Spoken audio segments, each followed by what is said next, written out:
Hello students, আজকে part 3। তো seeds আমাদের এর পরের পার্ট হচ্ছে দ্য সিড থেকে আজকে স্টার্ট হবে। The ovules after fertilization developed into seed. ওভিউলসটা ফার্টিলাইজেশনের পরে সিডে পরিণত হয়ে যায়। এইভাবে a seed is defined as a fertilized ovule. এইভাবে বলা যায় যে সিড হচ্ছে একটা ফার্টিলাইজড ওভিউল। তো type of seed, there are two type of seed. These are dicotyledonous seed and monocotyledonous seed. So number one, some seed like those of pea and beans, when opened, show two thick part or seed leaves known as cotyledons. তো যখন কিছু seed দেখা যায়, যেমন P beans, এগুলো যখন open করা হয় দেখা যায় দুটো টু থিক পার্টস দেখা যায়, আর দুটো টু সিড লিভস দেখা যায়। এগুলোকে বলা হয় cotyledons. The seeds with two cotyledons are called dicotyledonous. মানে দুটো সিড যুক্ত যে সিড লিভস যুক্ত যে সিড, তাকে বলা হয় ডাইকটিলিডেন্স। তো some seed have only one seed leaves, একটাই মাত্র সিড লিভস থাকে, অ্যাজ ইন মেজ, যেমন maize. Such seeds with one cotyledon, একটা কটিলিডন যুক্ত যে seed, are called monocotyledonous. Mono means single, একটা, তাকে বলে, সেই জন্যে বলা হচ্ছে মোনোকটিলিডনাস। তো স্ট্রাকচার অফ আ সিড, একটা সিডের স্ট্রাকচার কেমন হয়? তো let us take to example, bean from dicotyledons and maize from monocotyledonous seed. দু রকম সিডেরই আমরা এক্সাম্পল দেখব। তো দ্য বিন সিড ফার্স্টে দেখব। তো the bean seed is protected by a thin greenish outermost covering. একটা পাতলা আর কি গ্রিনিশ কালারের বাইরের একটা কভার দেওয়া থাকে, এটাকে বলা হচ্ছে সিড কোট। এটাকে কি বলা হয়? Seed coat.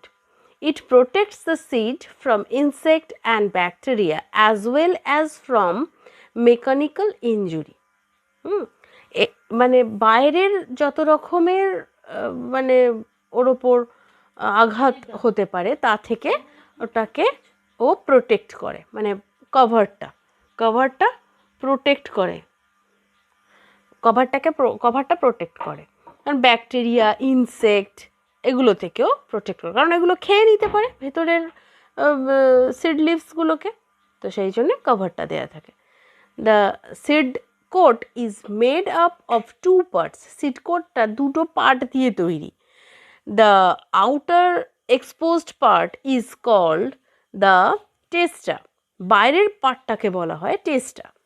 তো এখানে দেখো টেস্টাটা কীরকম অবস্থায় আছে, এই যে দুটো পার্ট, টু পার্টস। এই যে এটা হচ্ছে টেস্টা, বাইরের পার্ট, ঠিক আছে? বাইরের পার্টটা হচ্ছে টেস্টা, আর এই পার্টটা দুটো পাতলা পাতলা পার্ট দেখা গেল, তাহলে বাইরের পার্টটা হলো টেস্টা। এবারে কি বলছে? And the thinner part is called tegmen. তো এই ভেতরের যার একটা পাতলা, আরও পাতলা পার্ট আছে ভেতরের, যে ভেতরে এই যে আরও পাতলা পার্টটা টেগমেন। ক্লিয়ার? তো এবার গেল টেস্টা, টেগমেন হয়ে গেল। It is a thin membrane which lies under the testa. তো what is tegmen? Tegmen is a thin membrane, একটা পাতলা অংশ, একটা পাতলা স্তর বলতে পারো, যেটা টেস্টার নিচে থাকে, আন্ডার দ্য টেস্টা, টেস্টার ভেতরে থাকে। তো অন দ্য ইনার হচ্ছে concave side of the seed, on the inner concave side of the seed, there is a scur called হচ্ছে hilum. একটা scur থাকে, ওটাকে কি বলা হয়? hilum বলা হয়। তো which marks the place where the seed was attached to, attached to, তো the fruit wall, এটাকে বলা হচ্ছে attached to, হচ্ছে তাকে বলা হচ্ছে, এটা হচ্ছে fruit wall.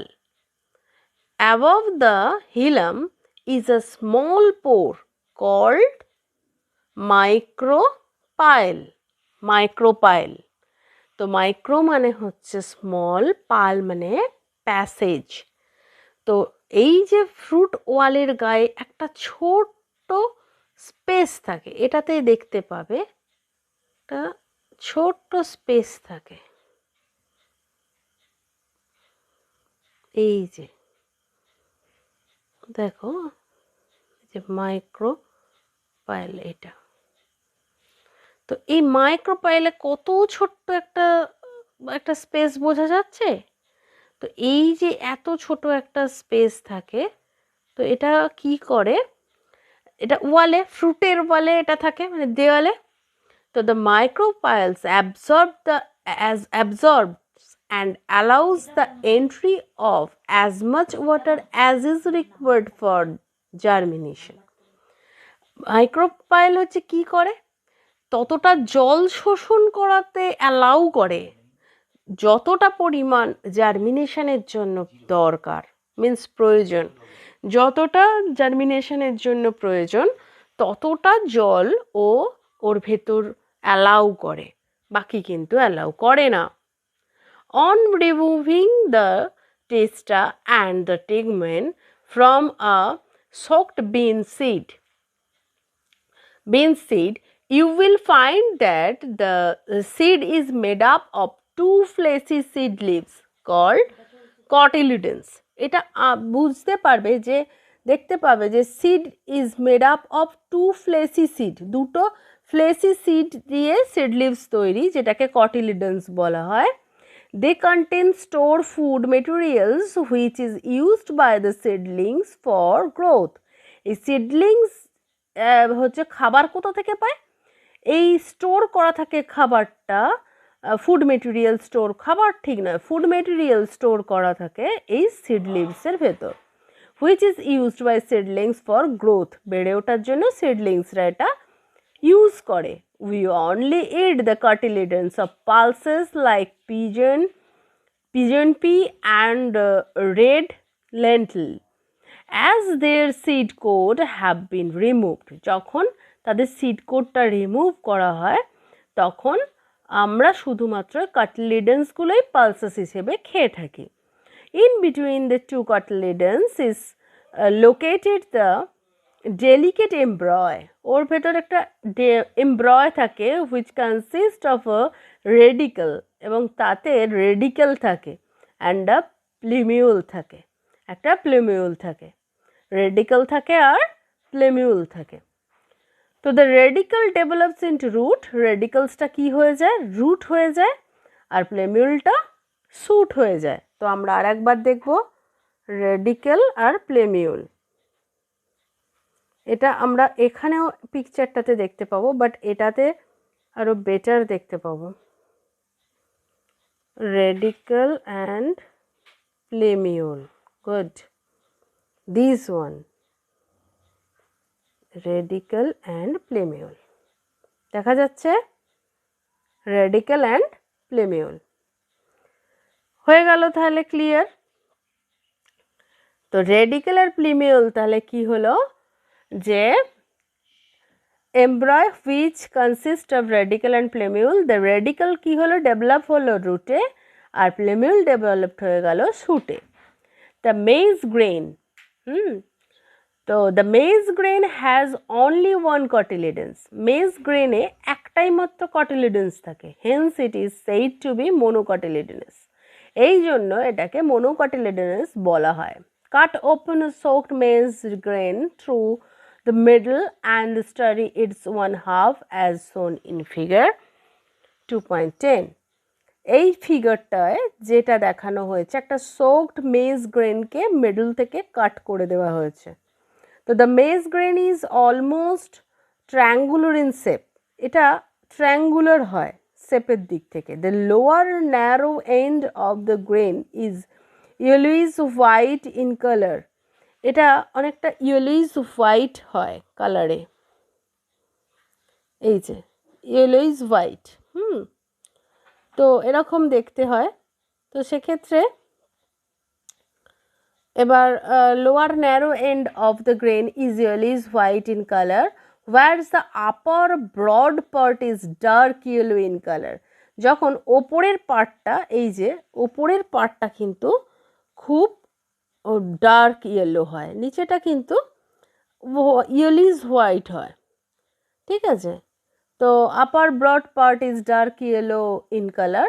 The seed coat of the maize grain is fused with the pericarp or fruit wall, fruit wall দিয়ে ওটা মানে ঢাকা থাকে। This is thin membranous layer and forms the outermost part. এটা কীরকম জিনিস, এটা হচ্ছে একটা পাতলা মেমব্রেনাস লেয়ার একটা, অ্যান্ড হচ্ছে ফর্মস, এটা দিয়ে কী তৈরি করে, ওর আউটার মোস্ট পার্টটা মানে বাইরের পার্টটা। The upper large part of the maize grain is called, ওপরের যে বড় পার্টটা, large part of the maize, মেজের সবচেয়ে বড় যে পার্টটা, তো এটাকে কি বলা হয়, এন্ডোস্পার্ম, এটাকে বলা হচ্ছে এন্ডোস্পার্ম। এখানে এন্ডোস্পার্ম নিশ্চয়ই দিয়েছে, দেখা যাক, এই যে এন্ডোস্পার্ম, এটা হচ্ছে এন্ডোস্পার্ম, ঠিক আছে। এটা হচ্ছে আপার পার্ট আর এটা লোয়ার পার্ট। এন্ডোস্পার্ম হলো it stores food in the form of starch, এখানটা যেখানটা এন্ডোস্পার্ম রয়েছে ওখানে ফুড স্টোর করা থাকে স্টার্চ রূপে, তো স্টার্চের ফর্মে ওখানে ফুড স্টোর থাকে। Surrounding this is a protein rich layer called aleurone layer. Aleurone layer যেখানে যেটা হচ্ছে কি লেয়ার, যেটা প্রোটিন দিয়ে তৈরি, লেয়ারটা প্রোটিন দিয়ে তৈরি।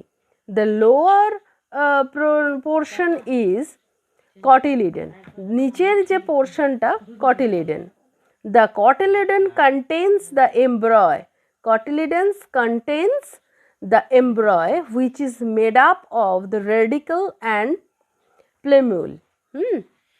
cotyledons contain, cotyledons এ কি থাকে, এমব্রয় থাকে, যেইটা তৈরি হয় রেডিকেল আর প্লেমিউল দিয়ে। সে তো আমরা আগেই পড়লাম, এমব্রয়ের মধ্যে রেডিকেল আর প্লেমিউল থাকে, যেটা রুট আর শুট হয়ে যায়। ক্লিয়ার হলো? We always use the term maize grain as the seed coat is fused together with the pericarp। এটার সিড কোটটা একসঙ্গে ফিউজড হয়ে কি হয়েছে, উইথ দ্য পেরিকার্পের সঙ্গে ফিউজড হয়েছে। এবার বিন সিড আর মেজ সিডের মধ্যে ডিফারেন্স বিটুইন করা হয়েছে, অ্যাকচুয়ালি এর ডিফারেন্সটা মোনোকটিলিডন আর ডাইকটিলিডনেসের মধ্যে করা হয়েছে।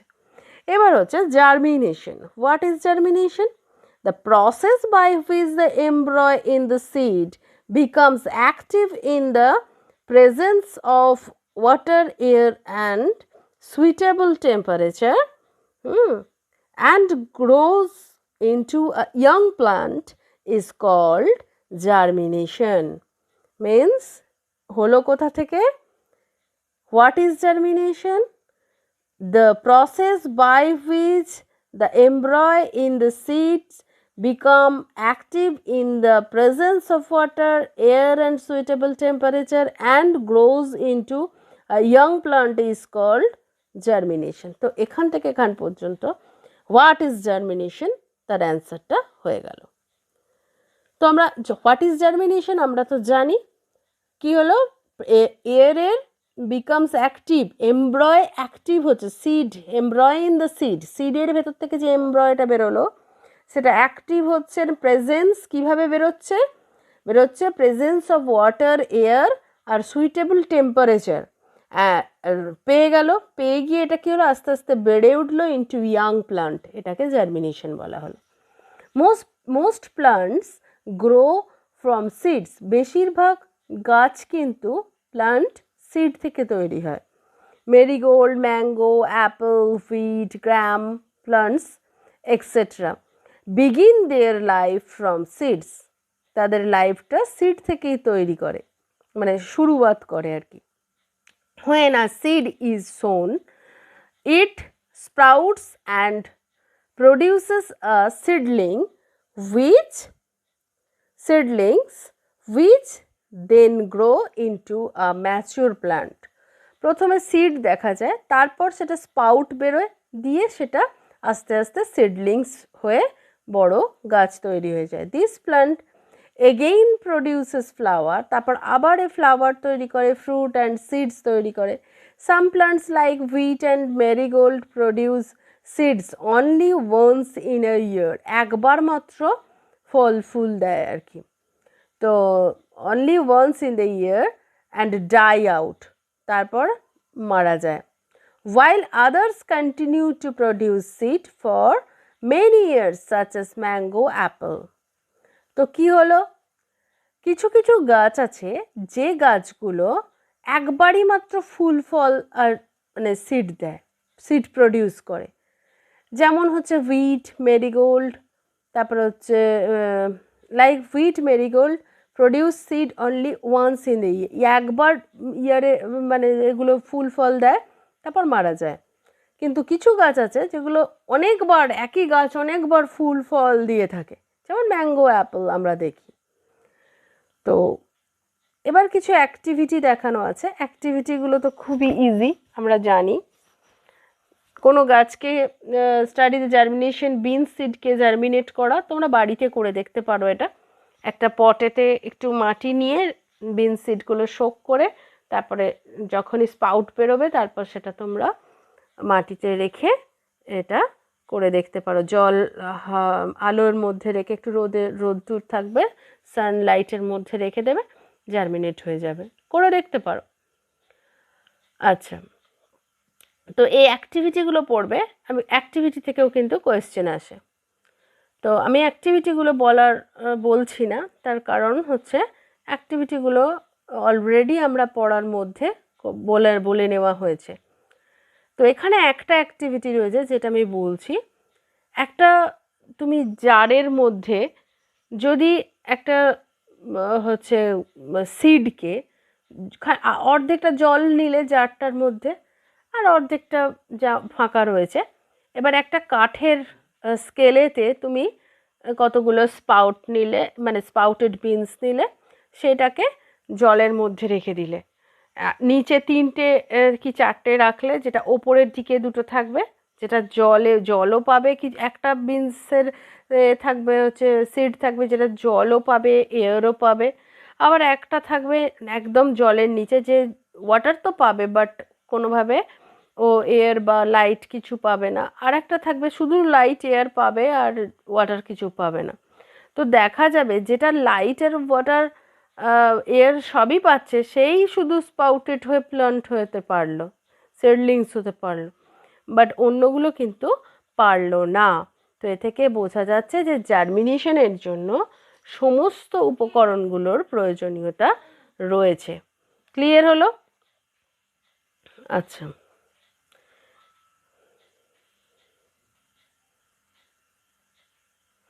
to show that the water, air and favorable temperature are necessary for the seed of germination, এটাও একটা এক্সাম্পল, এই সরি অ্যাক্টিভিটি, এটা করে দেখে নিতে হবে, একবার পড়লেই হলো, এমন কিছু ব্যাপার না। We observe from the above activity that all living beings require water to carry out their life process. তাদের লাইফ প্রসেসটাকে ক্যারি আউট করার জন্য প্রত্যেকেরই হচ্ছে কি দরকার, ওয়াটার দরকার। তো most chemical reaction occur in water, বেশিরভাগ কেমিক্যাল রিয়াকশান ওয়াটারে দিয়ে হয়। Seeds like any other living things also need water during germination. Seeds also need air. similar to most of the other living things. For respiration, the oxygen present in the air is used to oxidize the stored food and thus release energy. This energy is required for the growth of the embryo.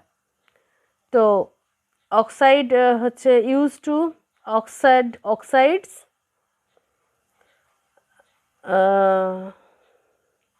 তো ওই অক্সিডাইজটা কী করছে, the stored food and হ্যাঁ অক্সিডাইজটা ফুডকে store করছে এবং energy release করছে। এই এনার্জিটাই require for the growth of এমব্রয়টার বেড়ে ওঠার জন্য সাহায্য করে। Suitable temperature is necessary for all chemical activities. সমস্ত সুইটেবল টেম্পারেচার দরকার সমস্ত রকম কেমিক্যাল অ্যাক্টিভিটি করার জন্য। Assisted by enzymes, enzyme are inactive all low temperature. Enzyme সমস্ত লো মানে টেম্পারেচারেই কিন্তু ইনঅ্যাক্টিভ থাকে। And get destroyed at higher temperature, অনেক বেশি টেম্পারেচারেও আবার এটা ডেস্ট্রয় হয়ে যায়। They act best at temperature between, হ্যাঁ এটা খুব ইম্পর্ট্যান্ট, এনজাইম কোন টেম্পারেচারে ঠিকঠাক কাজ করে 35 ডিগ্রি থেকে 40 ডিগ্রি সেলসিয়াস টেম্পারেচারে। ক্লিয়ার? কমপ্লিট। এখন এখানে এক্সারসাইজ রয়েছে, এক্সারসাইজগুলো কমপ্লিট করতে হবে। ঠিক আছে?